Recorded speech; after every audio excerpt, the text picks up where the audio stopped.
is up, everyone? It is Rachel. Welcome back to my channel. And so today's video is super exciting because we are going to be talking all about alternative housing options at UC Berkeley. On my channel right now, I have videos related to the dorms at UC Berkeley, so I will have those videos down below. So at UC Berkeley, typically students live in the dorms for their freshman year or first year of college, and then they typically move out of the dorms for their sophomore, junior, and senior years of college. So after your freshman year, you can totally fill out another housing application to live in the dorms again, but like I said, most students do move off campus. For me, I actually lived in the dorms all 4 years of college as a freshman and then as a resident assistant for my sophomore, junior, and senior year of college. But if you do choose to move out of campus housing, a lot of students move into their own apartments around campus. So if you wanted more information about finding your own apartment near campus, I have an apartment video on my channel, which I will also have linked down below. But for today's video, we are going to be talking about 3 alternative housing options. First is Bowles Hall, the second are co-ops, and then the third is Greek life. And so if you're a student applying to colleges this cycle, you should definitely check out Study Hall College Consulting. It's a team of myself and other UC Berkeley students where we specialize in reviewing college application essays and consulting one-on-one with students and parents. Definitely check out our website and social media pages. On our website, we have a free blog, and on our social media pages, we post a ton of extra free tips and advice. So without further ado, let's introduce my friends who are going to be talking about their alternative housing option. Hi everyone, thanks for a little bit of your time. My name is Kevin Yee. I am currently a 4th year studying political economy, minoring in public policy and data science. I'm originally from San Jose, and I currently live off campus, but my freshman year I lived in the residential college, which was known as Bowles Hall. So my name is Andy Garcia.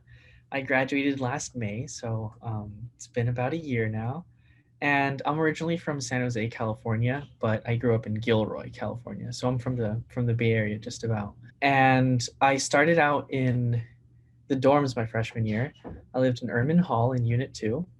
And then I lived in Stebbins Hall, so one of the co-op houses, for 2 years. And then I actually spent my last year at Fenwick Weavers Village, which is a co-op apartment. Hi everybody, my name is Seneca and I am a junior here at UC Berkeley. I'm from Southern California and I am studying molecular and cell biology, and I'm currently living in a sorority house off campus. I've been living here for about 2 years. I started living here in the fall of 2019, and then I am currently still living here in spring of 2021. What made you choose the housing you lived in? It was cheap, and I needed a place to live, and I had heard about the co-ops like even before I got to UC Berkeley through this program called Senior Weekend. And that's where they actually invite like underrepresented, like minority students to Cal to check out the school in hopes that they'll, intend to go there. So that's how I first heard about the co-ops. It was described to me as like a safe place. Co-ops have a stereotype of being like a very, like a party place full of hippies and whatnot. And, some of that is definitely true, but lately the co-op has made an effort to make sure that we're really, fulfilling our mission and reaching out to students who really need affordable housing, and not just there for the looks or because they like the social environment. The reason why I chose to live in Bowles in the first place was actually one of the primary reasons why I decided to come to Berkeley instead of a couple of the other schools I had options for. For me, what I really valued was being able to have some sort of cohort or a close group of friends that I could be a part of, especially knowing that Berkeley is such a large school. So when I came over for Cal Day and I found out about Bowles, I had a really enjoyable experience just understanding that, hey, there's this group of people who you can kind of grow up with together, stay in this residential college and do all your activities with, but also have a sense of independence. So when I had the option, I applied to Bowles, and thankfully I was accepted. Bowles was my first choice for my housing option, so that's where I lived for the entirety of my freshman year. Now, beyond the community aspect, which I think was one of the most important part about Bowles, Bowles itself has a very deep alumni network. It has a rich history in terms of how Bowles has been a part of campus that the community tries to emulate throughout the years. So I chose to live in a sorority house just because I really liked my freshman experience in my sorority, and I knew that it would be a great option. It was also cheaper than a lot of the other options that I looked at, just because for most sororities at Berkeley, and my sorority specifically, the house is actually owned by alumni, and so they are able to charge lower rent prices than apartments and a bunch of other things, which can be really helpful if you're looking to save money and you think that you might enjoy Greek life. And it's just a really cool place to live because if you're really involved in your sorority, a lot of the activities that you do, like, you know, if you're having like a paint night or if you have your chapter meeting every week, those usually would occur at your chapter house. So it can be really helpful to live there because obviously you just have to head downstairs instead of walking over from your dorm or your apartment. And then also because it is super close to campus, most of the sororities at Berkeley are like 1 or 2 blocks away, so it can be very convenient for getting to class like 10 minutes after you wake up. What's the typical layout for housing in your option? Most of the rooms were in a typical layout of around doubles or singles. And with each of the doubles and singles, there would be one bathroom that was shared, with some exceptions of certain rooms that might just be a single with its own bathroom or a double with its own bathroom, depending on the layout of whichever floor you're on. All of the bathrooms were private bathrooms, and you can also choose which roommates you would like to live with, what floor you would like to live with. There's a lot of flexibility. And on top of that, Bowles has a separate dining hall, which I thought was absolutely amazing. They have a lot better food than a lot of other places on campus, and for me, that was really, really important. We also have our own independent study rooms, as well as different places to hang out with. So the typical layout for the housing in sororities differs. It totally differs a lot from chapter to chapter. For my chapter, we have basically any size of room from singles to 5-person rooms. During COVID, it's a little bit different, but typically we would have singles, doubles, triples, quads, which is 4 people, and then quints, which is 5 people. And the way that you choose your room is kind of dependent on your attendance at different events. So, for example, going to a weekly chapter meeting, maybe doing a sisterhood event, or really participating in a philanthropy event and helping raise money for your chapter's philanthropy, which is kind of what you fundraise for and you donate to as like a national organization. And so you earn points from that generally, and then you can use those points to live in the house because it's viewed as more of like a privilege than something that you have to do. You can choose not to, of course, it's totally up to you. And then there's also like your specific room is actually also decided by points, but this is just my chapter. It definitely varies a lot. Other chapters have like sleeping porches, which is where you have like one giant room with all the beds, and then you have day rooms with little like desks and dressers and closets. So it really depends, but I really liked it because it was very flexible, and typically the longer that you live there, the better rooms that you get. So as a second semester senior, you could have your own room and it would be really nice, but you're not paying more than somebody that lives in a 5-person room or even someone who lives in an apartment off campus. Basically, throughout the co-op, it operates on a seniority basis. So you join the co-op after you apply. You pay like a membership due of sorts. And from there, you select a housing option. If you're in EOP, which is the Educational Opportunity Program, or if you're in DSP, or which is the Disabled Students Program, or if you're a transfer student, you actually get a leg up in the sort of like lottery, right? So you get first priority. If you don't have one of those priority options, you sort of start out with only having 5 houses available as your choices to live in for your first year. So the houses tend to start out with triples and doubles, and then there's always some singles available, but that you typically don't get to have those until you have points, until you have seniority in the system.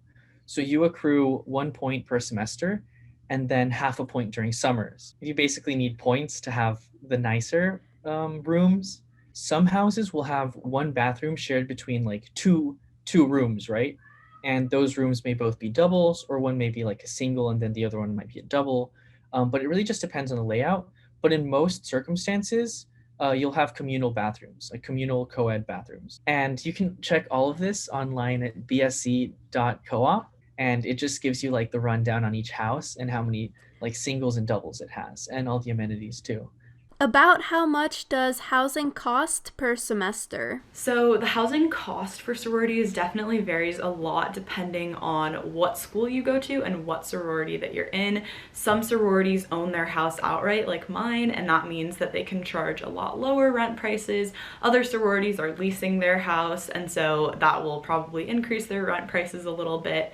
But during non-COVID times, my sorority used to cost $4,500 for the whole semester. So that includes dues, which is pays for activities, pays for t-shirts and all sorts of things, but then that also includes your rent and your meal plan. So for my sorority, everybody has a meal plan and the food is delicious. It's really good. You're able to get breakfast, lunch, and dinner Monday through Friday, and then there's usually leftovers on the weekends, but then there's also like a toaster oven, a refrigerator, and a ton of like microwaves and such that you can use if you want to go to Trader Joe's, buy frozen food, and cook that instead. But then during COVID, it's been a little bit different because they had to reduce the capacity of a lot of the sororities, and so currently it's about $6,700 per semester, but it really does vary depending on your chapter and kind of that whole dynamic. So I recommend checking out the website for the Pan-Hellenic Council, which is like the governing body of all the sororities, to learn more about all of the different like fees and different things associated with it. And keep in mind that for sororities, when you pay your rent, you're not just paying for living there, you're also paying for being a member of the national organization, and then also a bunch of different costs associated with each chapter. So definitely just recommend asking a lot of questions and making sure you understand all those costs. So it's really cheap. The houses are cheaper than the apartments. As you may suspect, it's a lot harder to get into the apartments because people tend to like living in them a little bit more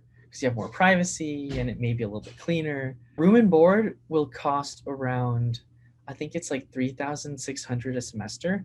You know, you have your food covered and you have your rent covered, and you also have to do 5 hours of work shift every week, right? So it's important that I mention that, because most people think, oh, like this is just a cheap rent, but it is a cooperative living arrangement, and you are expected to do 5 hours of cleaning or cooking or other chores. Every house has managers. So there's a work shift manager who's responsible for sort of like taking a survey of everyone and seeing what their schedules are like.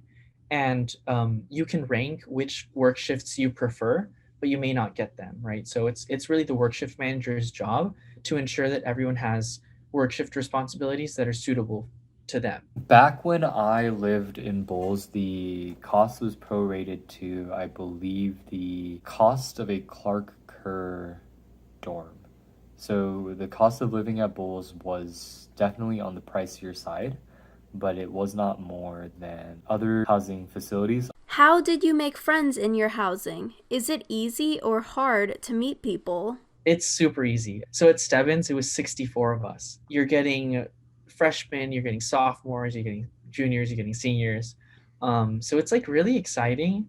And most people who live at the co-ops tend to be really exciting and interesting people. And I think there's a lot of self-selection that goes into that. There's no shortage of activities or interesting things that you can do with people in the co-ops. Like there was band nights. Every co-op has its own calendar of like social events that are historically done at that house. So like one common one that's common throughout all the co-ops is room to room, and that's like a fun party where you have a theme in your room, and people just come in and like drink, or there's like some fun activity, right? And it's like a party. But at the same time, some houses are pretty small and have a really good like culture for those who want quiet and who want to study. So like an example of that is Euclid. which is right behind Stebbins, and only has like, I think like 18 people. So there's really something for everyone, like at every house. With regards to making friends at Bowls, that was one of the primary experiences of why I decided to join Bowls, and I do still have a lot of my lifelong friends through living at Bowls. So it was one of my best experiences freshman year, and I thought that it's just one of those valuable experiences where if you're living on campus, it really helps you to find that community. But what I really enjoyed about living in the residential college was beyond just finding friends within my own age that I would have found through different housing facilities. I found a lot of mentors as well as upperclassmen that I really got to learn from and I really, really care about. So the first year, at least at UC Berkeley, you typically are a freshman and you live in the dorms. So you don't live in your sorority, you are part of it and you do still pay dues. So for my sorority specifically, that was around $1,500, and I believe that gave us a full meal plan and then also any sort of like t-shirts or event payments for us to go to different events. So that was definitely more for me like a down payment on having lowered rent for the next 3 years, because I was planning to live here until I graduated. But then you kind of, in doing all of those things freshman year, going to these events, going to these different things, you really get to meet a lot of people. So you're able to kind of meet roommates and meet friends and kind of build up a community through that before you move in, which is kind of nice because then you can assess like, do you want to live in the house with these people, or do you want to live out of the house and just come every so often to hang out or eat or whatever. It's definitely a really great way to kind of assess whether or not you want to live in ahead of time so that you're not trapped in a situation that you don't want to be in. And adding on to that, it's really easy to meet people most of the time. At least in my sorority, it has been a super, super welcoming environment and everyone's always excited to meet new members and kind of get to know people, help freshmen get acclimated to being at college. So it was very, very easy to meet people and especially just to make friends because we had a whole year before we all moved in together to kind of build those relationships. What's your best memory from living in this housing choice? Every year we host a couple of different parties, whether it be our Yule Ball for the winter where we got to go to an alumni's house up in the Berkeley Hills, which was really, really nice. Just one of those experiences where being a part of that residential college just makes you understand that all of these people around you are your friends and they're there to support you and you're generally having a good time. Was when I first moved in fall 2019. I lived in a 5-person room called the Squint, the small quint room, and I know it sounds really intimidating and kind of like, why would you want to do that to yourself and live with 4 other people? But I actually chose to do that over having a triple or a quad. And that was just because the room was really nice. It was huge. We had our own bathroom and I had 4 other friends that I was really close with and really was excited to live with. And that whole semester was just kind of like one long like sleepover kind of vibe. We definitely were able to still study and get things done, but it was just really nice to like come home and have 4 people there who were always like, how's your day going? Like, you know, ooh, how was your midterm? And it was just a very supportive environment, and really I think that all the people that I lived with really encouraged me to, you know, get out of my shell a little bit, like meet more people. And so even as an introvert, it was a really great environment to be in. And I think that also just being able to walk downstairs into the dining room of my house and meet all of these new people, meet new members when we would have new members, and meet older members who would give me career advice. So I think that that definitely is just a great part of living in a sorority. It really not like forces you, but it really just encourages you to be more social and, you know, come out of your shell a little bit if that's something that you're looking for. So at Stebbins, at the end of every semester, there's like this one party, I forget what we call it, where it's basically just like a dinner. It feels like Thanksgiving dinner because everyone cooks something, everyone dresses up, it's really nice, there's dessert, everyone makes fancy food, and it's like a good way to get closure. Any advice or tips for students who want to live in your housing option? What's the application process like? It definitely depends. Like fraternities have a very different system and sororities, like their systems will differ sorority to sorority, but I would just say at least for Berkeley, to go go through fall primary recruitment when you're a freshman in the fall, so that you can kind of have that whole freshman year to assess whether you want to live in your chapter's house, who you want to live with, and just kind of see if that would be a good fit for you. And then you're able to kind of build up all of those like points to live in the house over that year and really make sure that you're able to do that and get a nicer room. The application process is not strictly an application. I think for living in a sorority in general, the application would be you go through fall primary recruitment, you join a house, then you are initiated, that's all in the fall semester, and then you're a part of the sorority, and then in the spring semester you would, at least for my house, this differs a lot chapter to chapter, but you would fill out a form saying, I'm interested in living in the house next year, and then there's a process where they'll see, okay, who wants to live in, like they'll make a list of people that are eligible, and just varies based on the sorority. At least for my chapter, they'll say, okay, like we had, 80 people who wanted to live here and we have 75 open spots. So we're going to go by the 75 people who have the most points will get to live in. And then we usually had a short waiting list over the summer where those people, a lot of them would end up getting off that waiting list and being able to actually move in the fall because people would go abroad or people would graduate earlier, whatever. So it's definitely kind of a long process as opposed to just like applying for an apartment or applying to the co-ops, but it definitely is a lot less stressful if you have gone to all the activities and you know that you have a good chance at living in. For those interested in the co-ops, apply as early as possible. And like, especially if you're low income or first generation or disabled, like there's a lot of accommodations and they make it really easy for you to succeed. And let the EOP office know to tell the co-op that you're EOP. That's important. So you just go onto the website, which is bsc.coop, and it just shows like a link, apply. And then you just type in your personal information. It's like filling out an application to live anywhere, really. I would say if you're in Bowles, it is pricier, but don't do it just because Bowles is a nice place to live at physically. Really do it for the community.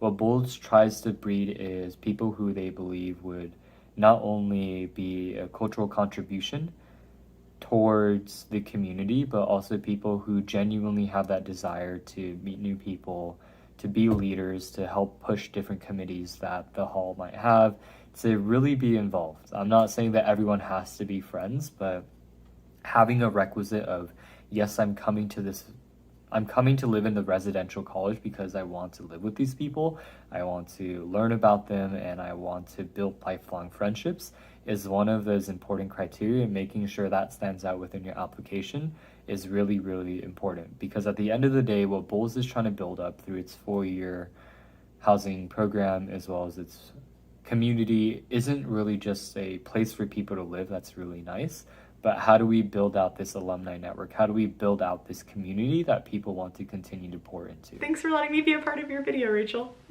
Bye.